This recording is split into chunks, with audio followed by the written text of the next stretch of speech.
Aloha, this is Sherry Bracken with Big Island News Center, and we have Senator Josh Green here with us. Aloha, Senator Green. Aloha, Sherry. So I'm glad to see you here in West Hawaii. We're at the King Kamehameha Hotel, where you have the State Director of Transportation here to talk. Why did you ask Director Okimoto to come talk about transportation issues? Well, this is a general talk story first, but I also like to have someone from Oahu come and pay attention to our issues. I know that transportation issues are a huge issue for West Hawaii, and also they represent a very large expenditure for the taxpayers. We've received about $300 million over the last 7 years for the region in general, for any number of projects, but half of that has been for transportation. So I think people deserve to be able to ask where their dollars get spent and whether it's smart, whether it's meaningful. We have a lot of, as you say, transportation issues here in West Hawaii and East Hawaii.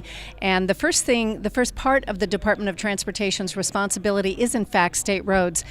Give us a sense as to whether you feel Hawaii Island is getting what I would call its fair share of transportation dollars. Well, historically, we did not at all get our fair share. Though I will say in the last 5 years, because of the large expansion of Queen K, it would be disingenuous for me to say we didn't, because that's a really big appropriation, which, that came from conversations with people. In 2004, when I was walking door to door, almost everybody was in an uproar about the traffic, and that was one of the partial solutions. So that came from people.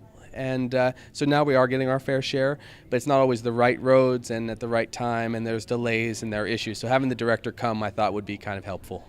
Well, there's definitely some issues with Queen Ka'aumanu Highway that came out at the last meeting a few months ago. So I don't know if you've heard complaints or concerns from citizens? I did, and the deputies, I understand, were here. And so for me, one of the luxuries of being the elected senator is to be able to ask the directors themselves to come and to insist that they come, because I think that people in Hawaii and everywhere get frustrated about having to go up the chain and get only half answers and not feel respected. And so if you have the director, they are pretty much, aside from the governor, where the buck has to stop. You know, you're one at this point of 3 senators from Hawaii Island, although as we record this, the state Supreme Court is considering whether to award Hawaii Island a 4th senator. But for now, you're one of 3. Yes. And how's that going, having 3 senators from Hawaii Island? Are we getting the kind of response funding for our island, you and the other 2 senators?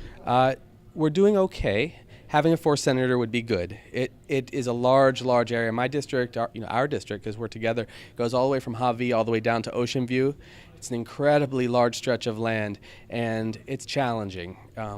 So I would love to have a 4th senator. I want them to draw the districts well, because I'm partial to West Hawaii being from here, and I want to make sure that they don't divide West Hawaii and they respect that. But having additional representation is fair.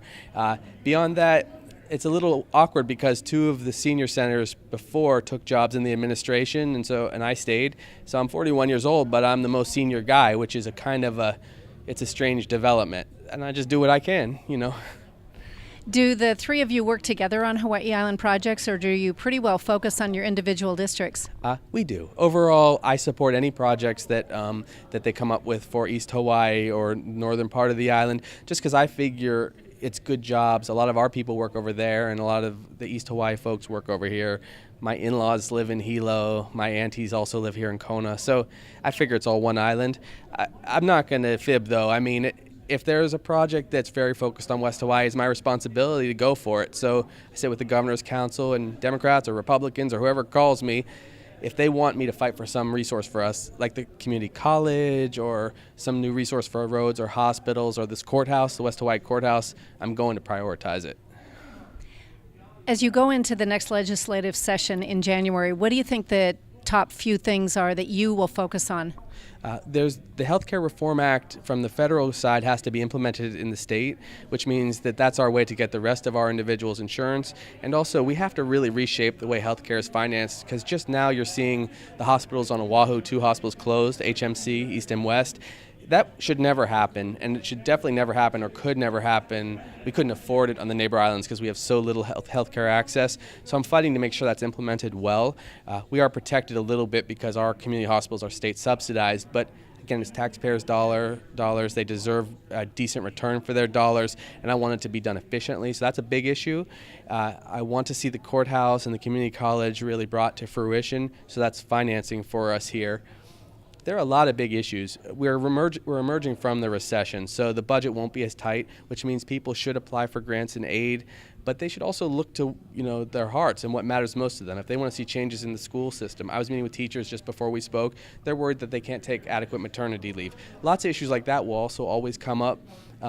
So those are some of the things. And then I'm going to also be working on drug treatment issues and some environmental health issues, because you'd be surprised. We're not quite as clean an environment as you think, and there's not really many people focusing on that. So as health chair, I get to do that. Well, Dr. Green, Senator Green, you are a physician. You're still working at an emergency room, yes? Full time, I still work. I work every Friday night at 8 till Monday morning at 8. So there's some sleepless nights, and we have a 1-year-old at home, Sam. So that's much harder. My wife works harder than I do, I'll be candid. The two jobs are okay, but she works a lot harder. And where are you working as an emergency room doctor? In Hawaii, in Kohala, and I float around. I still have a couple hundred people that rely on me to be their primary person, their primary care doc on my cell phone, but the Senate takes a lot of time and responsibility, so mostly it's in the ER. Okay, one final budget question. One of the big issues for Hawaii Island last year was the approximately $18 million transient accommodation tax, which is collected by hotels here on the island and goes to the state, and the state has always given that to the counties. But there was an issue last year where the state wanted to keep it. Now with the governor saying the budget is freer, are we going to be able to keep our transient accommodation tax? Yes. I might as well break the secret. We discussed that internally the other day, and we decided that's not going to be a priority or a bill this year. I supported it staying because even though historically Billy and I beef a little bit, I still have fondness for him and his work efforts. I mean, I know that it's a hard job, and he deserves credit for making that fight a priority, and I tried to stand beside him on that one. And I would again, but it's not going to be an issue this year. Thank you, Senator Josh Green. You bet. Thanks a lot, Sherry. Aloha. This is Sherry Bracken with Big Island News Center with Senator Josh Green.